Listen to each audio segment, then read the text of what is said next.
Es el jueves 6 de septiembre. Estamos con Melchor Morán Mailén, cineasta, productor de cine y televisión, publicista, intelectual, con una larga experiencia en medios de comunicación en la Ciudad de México y en la Ciudad de Puebla. Ocurre que fuiste también, Melchor, consejero electoral en el Distrito 9 en este 1 de julio, que tuvo como característica fundamental una violencia inusitada en las casillas y particularmente en el Distrito 9, que por cierto corresponde al distrito que tú fuiste miembro del Consejo Distrital del Instituto Nacional Electoral, Melchor. Es correcto. Entonces, este es un recuento testimonial de ese día. Vamos a irnos a los hechos, al análisis y a la valoración personal, a lo que te deja a ti como ciudadano esta experiencia. ¿Vale? Empecemos por ese relato. Tú no estuviste en las casillas, salvo cuando se produce un acontecimiento violento y ustedes acuden. Pero tienes tu función a lo largo del día en la cabecera distrital. Vamos a irnos de lo general a los momentos álgidos de la jornada y a la consecuencia posterior a todo lo que para ustedes supuso enfrentar esta jornada electoral calificada de violenta en la ciudad de Puebla. Melchor. El 1 de julio, con la jornada electoral, se da una dinámica distrital que se ha venido preparando, organizando, cocinando durante muchos meses. En el distrito 09 del federal del INE se trabajó muy bien a lo largo de muchos meses. Se hizo una muy puntual seguimiento al procedimiento que marca la ley electoral, y logramos entablar un diálogo y una mesa de trabajo muy orgánica, muy natural, muy respetuosa con todos los integrantes del consejo, con los consejeros, con los vocales del distrito, con el vocal ejecutivo, con el presidente del consejo, y por supuesto, que es donde las cosas podrían complicarse, con los representantes de los partidos. Se establece un diálogo abierto, frontal, que obviamente no estaba libre de inconformidades o de diferencias, que se pudieron a lo largo de todos estos meses ir dirimiendo, ir aclarando, ir confrontando, ir resolviendo, de manera que efectivamente el día de la jornada las cosas arrancan de acuerdo al guión. Llegamos muy temprano, se establece la sesión,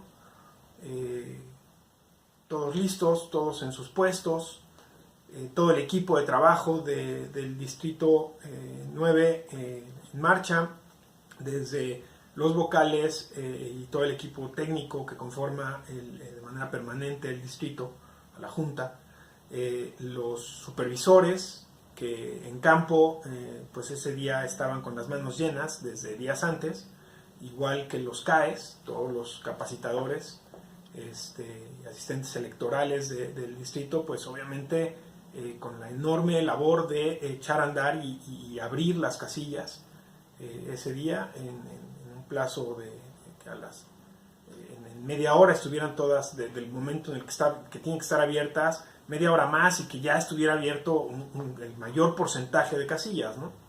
A sabiendas de que pues son retrasos de los ciudadanos, de los funcionarios de casilla, que de repente no llegan y se tardan en abrirlo, etcétera, quienes pueden generar retrasos. Entonces esa era la primera foco de atención, ¿no?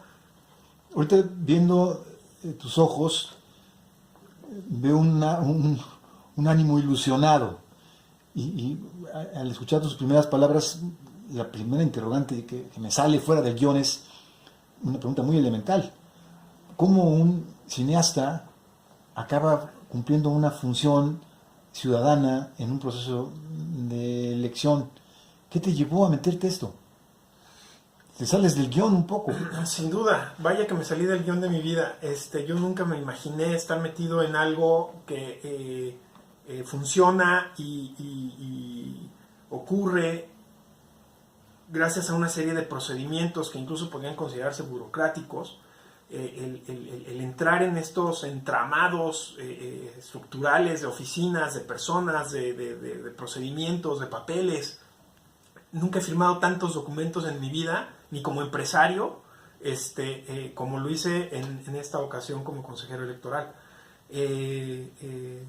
Los creativos, artistas, libres espíritus, no nos llevamos demasiado bien con todas estas estructuras de buró, de oficina. ¿Qué perfil tenían tus compañeros en el distrito? Todos se dedican al tema, son abogados, casi todos los consejeros son abogados, el presidente es abogado, y tienen una enorme carrera, enorme experiencia en el tema electoral. Se han desempeñado tanto en el órgano, en los órganos locales. ¿Tú te sorprendiste de que te seleccionaran finalmente? Porque Sí, son muchos los que tiraron ese puesto. así es. Sí, bueno, fue una agradable sorpresa, no me lo esperaba. Atendí a la convocatoria a raíz de que un amigo, Gerardo Sánchez, consejero local, consejero general local, me dice, oye, va a abrir la convocatoria, tú deberías de participar en esto. Por mis características, por mi análisis de la realidad, por mi entusiasmo, creo que por eso me dice, deberías de participar. Aplica, lo peor que puede pasar es que te digan que no. Entonces... Tú ya vienes de una generación, eres un hombre todavía joven, pero ya le pegas a los 50 casi. Así es. Es decir, sí te tocó vivir un país antidemocrático plenamente. Así es. ¿Tú sientes que este proceso apuntaba ya a otro país? Yo creo Otro. que este proceso, y no solo los dos procesos anteriores ya apuntaban a otro país, y mucho antes. O sea, a mí me toca cubrir, recorrer el país en la campaña del 2000 de Cárdenas, con la cámara al hombro. Como productor de... Así es, como realizador de Argos, y que hicimos la campaña de Cuauhtémoc Cárdenas, cuando se postula con el PRD y pierde ante Fox. A mí me toca recorrer el país siguiendo a Cárdenas en campaña. Y yo ya desde ahí veía que el país ya no resistía. Mi decir era, más vale que no, o sea, más vale que gane Cárdenas, que se abra el país a una vía más democrática, una vía más progresista, porque si no nos vamos a meter el país está a punto de estallar. Esa era mi visión hace 18 años. Entonces yo sí veo que ya las cosas empujaban, y cada nuevo sexenio, cada nuevas elecciones, pues sigo viendo que sigue empujando, pero no bastaba, no se lograba. Y ese es un factor clave por el que me involucro. Desde hace varias elecciones, yo lo que decía, porque con la discusión de si votar o no votar, o si anular el voto, que se nos viene encima a los ciudadanos cada elección, yo lo que siempre contestaba es, no vamos a resolver nuestros problemas haciendo menos. No podemos anular nuestro voto. Tenemos que participar y tenemos que hacer más de lo que venimos haciendo todos los días en nuestra vida cotidiana como ciudadanos si queremos sacar el buey de la barranca. Porque si no, pues simplemente va a seguir ahí. Y nosotros, claro, muy ocupados y muy agobiados con nuestra realidad cotidiana, incapaces de hacer más. Y esa es precisamente la gran vulnerabilidad que tenemos como sociedad civil ante los que tienen tomado el poder y la administración pública y los presupuestos públicos desde hace décadas. Entonces, precisamente eso es lo que tenemos que romper. Y para romperlo, ¿cómo? Pues haciendo más. Y de entrada no anulando el voto. Votando por la mejor opción que haya, o la menos peor, pero votando y comprometiéndonos a algo que desde entonces me parecía muy importante, que era asumir la responsabilidad de haber votado por alguien, aun cuando ese alguien sea sumamente deficiente. Pero si yo asumo la responsabilidad de que voté por quien voté en esta elección, ahora me encargo de ver que cumpla. O sea, soy el primer interesado, el primer avergonzado de que llame corazoncitos a las reporteras. Bueno, pero tú te metes en ¿No? un, O sea, en un plano más allá del ciudadano común. Te metes a organizar la elección. exacto. Y entonces, porque en esta disyuntiva de decir cómo hago más, cómo participo más, bueno, pues probablemente ante esta oportunidad hay una convocatoria, el INE llama a la sociedad y dice, esto lo tenemos que organizar nosotros, ¿no? ¿Ok? Entonces, pues yo creo tener la preparación, la carrera, la trayectoria y la honestidad y limpieza histórica de decir, yo puedo ser consejero, yo podría representar los intereses de la sociedad en el vigilar y el asegurarnos que la elección en un distrito corra de acuerdo a la ley, ¿no? Estamos a las 3 de la tarde, 4 de la tarde, 5 de la tarde, cuando se produce la violencia.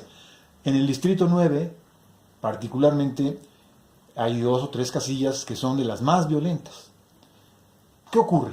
Ustedes desde el cuarto de guerra del Instituto Nacional Electoral, distrito 9. Todo arranca bien. Insisto que nuestra primera atención era en que se lograran abrir todas las casillas. Esto se logra la primera hora de horario de votación, ya estaba prácticamente abierto todo, se había logrado todo. Y entonces empiezan los recesos y empieza pues el sin paz pues hay que esperar. Sí, lo aburrido de una Lo elección. aburrido de una elección, ¿no? Está uno ahí con el entusiasmo y esto y viendo y el SIGE y la información que va llegando, pero pues en realidad entra en un impasse, ¿no? Nos vamos a votar a las 12:30, 1 del día más o menos. Cada quien a su territorio. Cada quien a su distrito, cada quien a su casilla. Nos vamos a votar y cuando regresamos de votar es cuando estalla la bronca. Cuando yo estoy votando en Cholula, oigo que alguien comenta en la fila que ya hubo balazos en algún lado.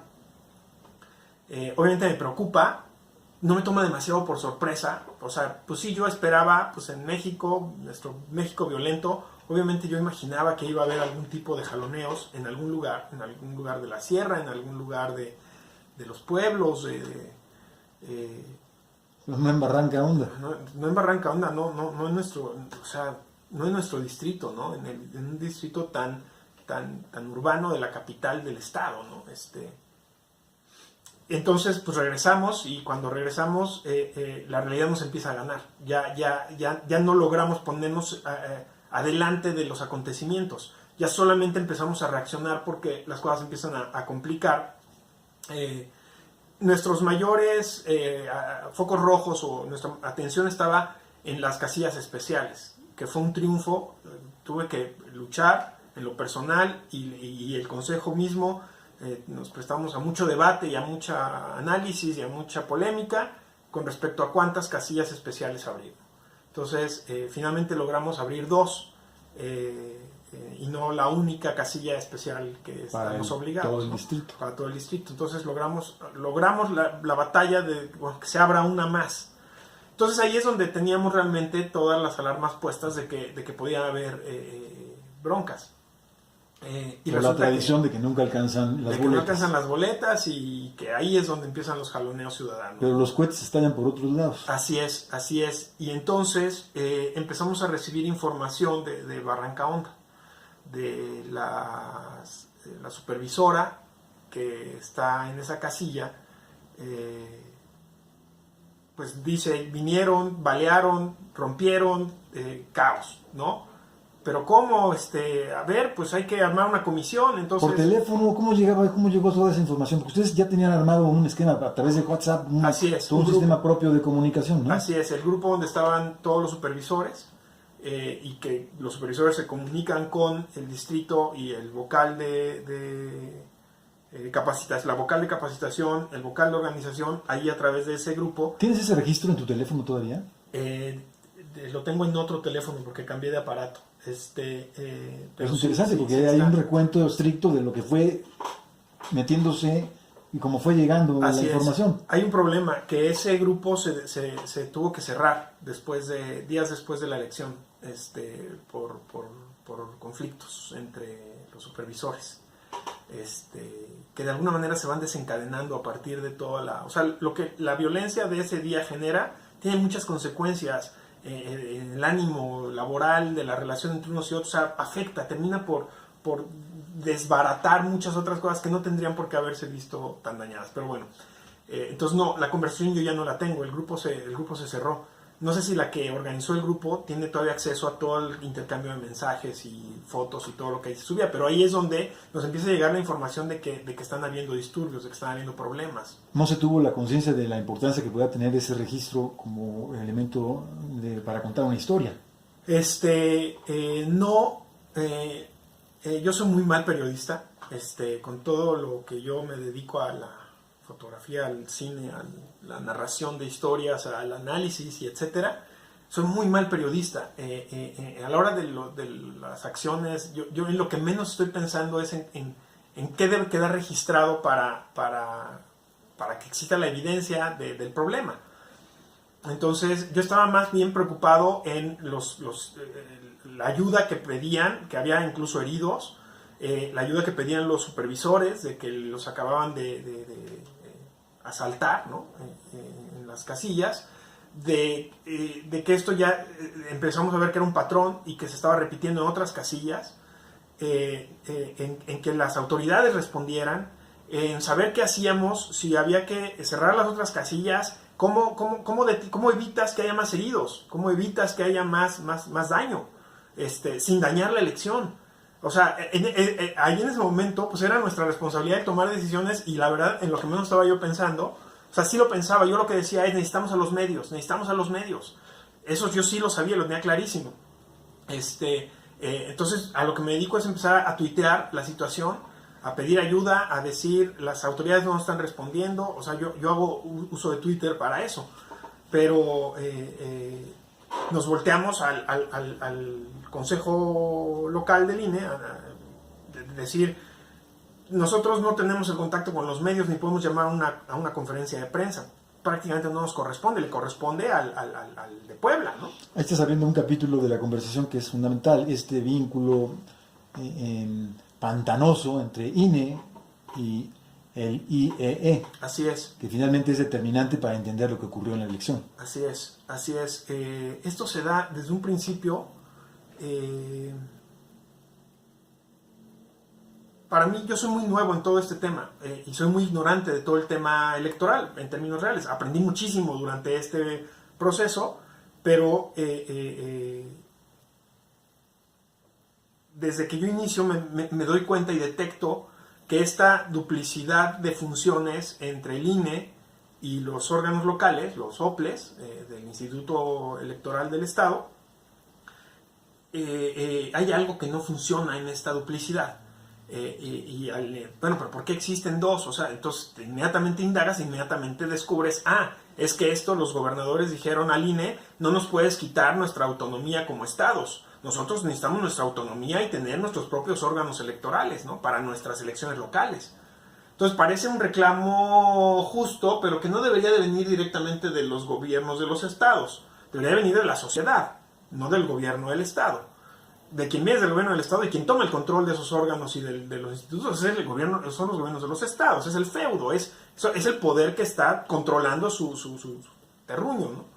Entonces, entonces veo y conozco en una conferencia al presidente del Instituto Electoral del Estado y son fantoches, digo con todo respeto, pero son fantoches, son puestos ahí nada más para cumplir los intereses y las órdenes de los poderes estatales, atrincherados ahí, es la realidad, dicho con todas sus letras.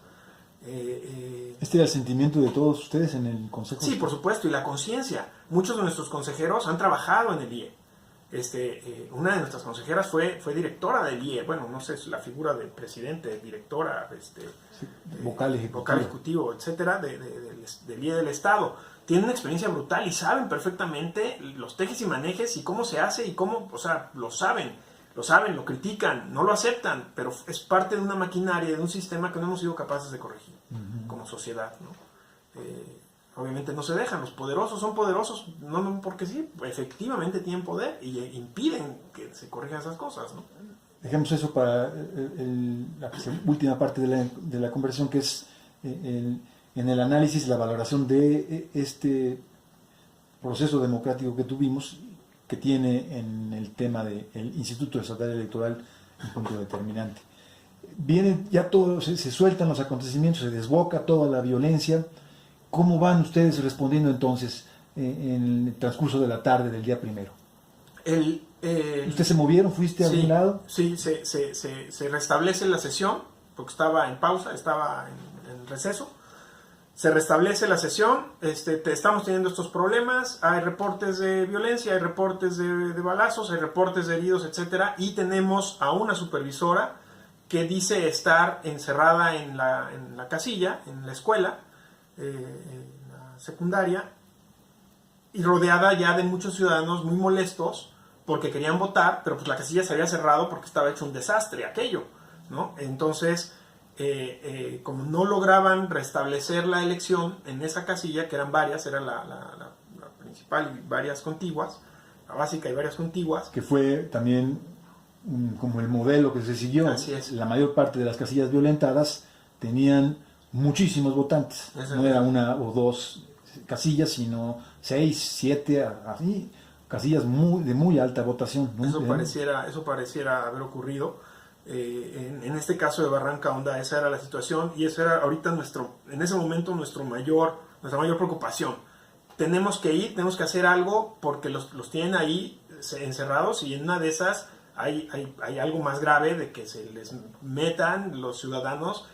Ya nos decían en los mensajes por teléfono, nos decían ya hay alrededor de 500 personas aquí afuera y seguía creciendo el número de gente muy enardecida. Entonces, con enorme riesgo, pero bueno, se forma se abre la sesión, se plantea esto y se propone generar una comisión. Se vota a favor de formar una comisión y fuimos dos consejeros, 2 representantes de los partidos políticos, la vocal de capacitación y el secretario del consejo. Se desplazan a Barranca Honda. Ya no me acuerdo sí creo que sí iba Pedro, el secretario. Entonces nos desplazamos a Barranca Honda, pero, o sea, perdón que narre esto, que parece que me clavo en detalles. El problema es que en lo que nosotros hacemos todo esto, allá afuera siguen pasando broncas, sigue llegando más gente afuera de Barranca Honda y siguen rompiendo otras urnas de otras casillas. La realidad nos ganaba. En lo que nosotros nos organizábamos, sesionábamos, votábamos para tomar una acción de las primeras cosas más importantes y más apremiantes, la realidad nos iba ganando, era imposible responder. Y al mismo tiempo el decir, estamos llamando a las autoridades municipales, a las autoridades estatales, a las autoridades federales para decir ayuda, ¿no? Al consejo local, o sea, del INE, a auxilio, sonando las campanas, ¿no? A ver, adelanta, ¿qué respuestas hubo? Ninguna. El consejo local trata también pues de responder, ¿no? Y de ver y de medir y de ver de qué tamaño son las cosas. Llega un momento en que manda una comisión de consejeros a visitar nuestro distrito para decir, a ver, díganos bien, y no por teléfono y no por WhatsApp, qué está pasando. Pero para eso ya habían pasado 3 horas, para eso ya eran las 6 de la tarde, ¿no? Los acontecimientos ya habían incluso terminado. Ya, la realidad se había desbordado, ¿no? La capacidad de respuesta de un organismo que no está creado para responder como una policía, pues no, de aquí a que respondemos, reaccionamos y todo. Pero ustedes llegan finalmente a Barranca Honda. Llegamos a Barranca Honda, entramos con mucha cautela, nos acercamos y a una cuadra de la escuela, ya en una calle muy angosta, con coches bloqueando la calle, con mucha gente desperdigada en los alrededores, con pues, hombres mal encarados, gente con los celulares, vemos eso y vemos que la camioneta en la que íbamos no iba a poder dar la vuelta y salir. Con mucha facilidad nos quedábamos ahí atorados. Íbamos sin logotipos en la camioneta, pero traíamos camisas del INE y los gafetes y todo, entonces no estaba tan fácil ocultar nuestro origen, de dónde proveníamos, y eso podía ser un foco o una gota que o calmara los ánimos o los enardeciera más. Entonces el riesgo era grande. La intuición, el instinto nos hace decir, no, espérate, no avancemos más. Que vaya un enviado, uno de nuestros asistentes técnicos, que vaya y vea cuál es la situación, a ver si logra llegar a la puerta, entrar a la escuela, hablar con la supervisora.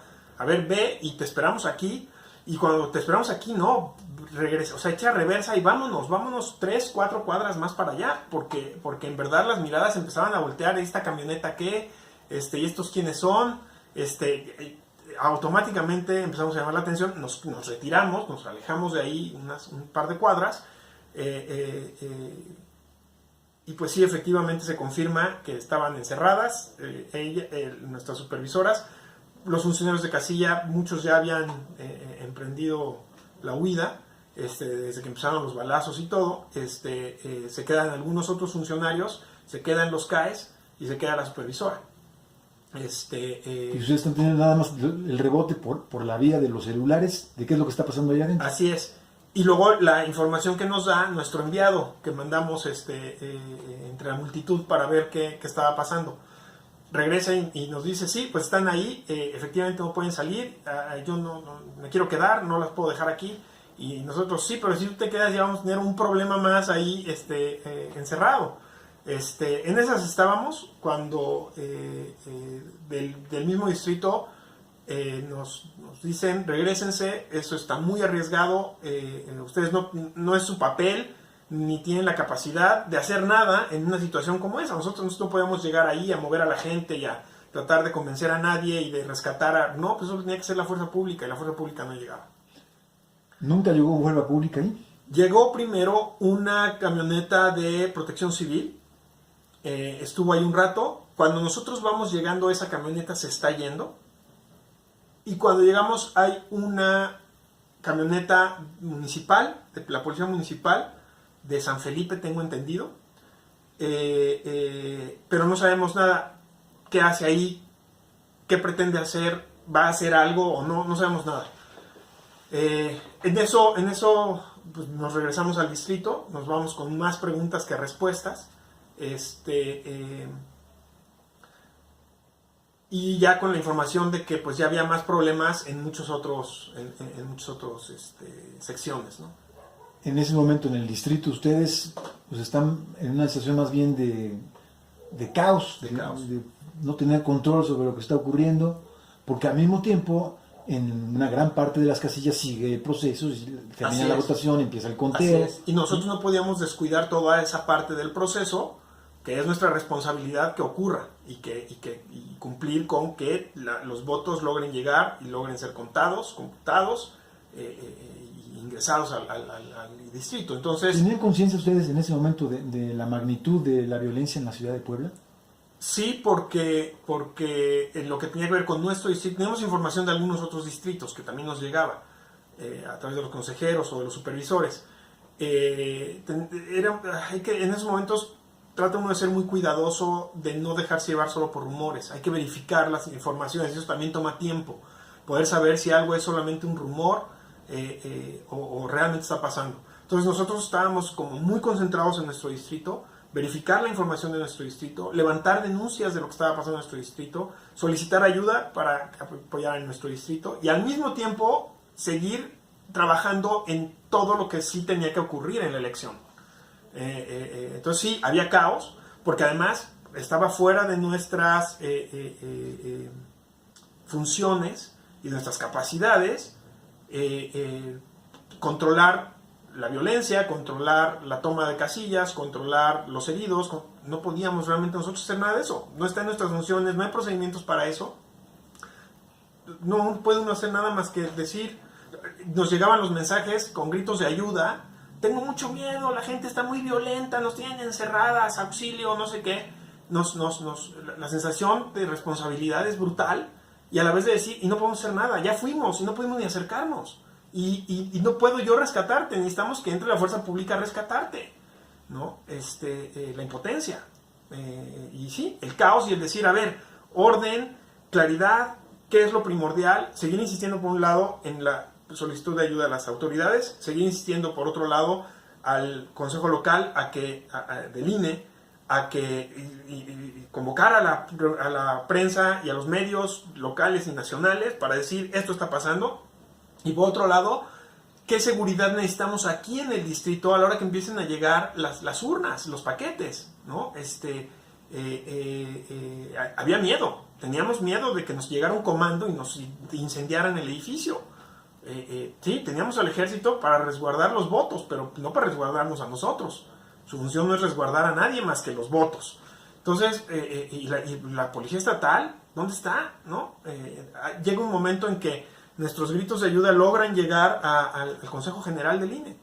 Y del Consejo General del INE nos mandan decir, ya se dio parte a las autoridades federales y ya van en camino. Nunca llegaron.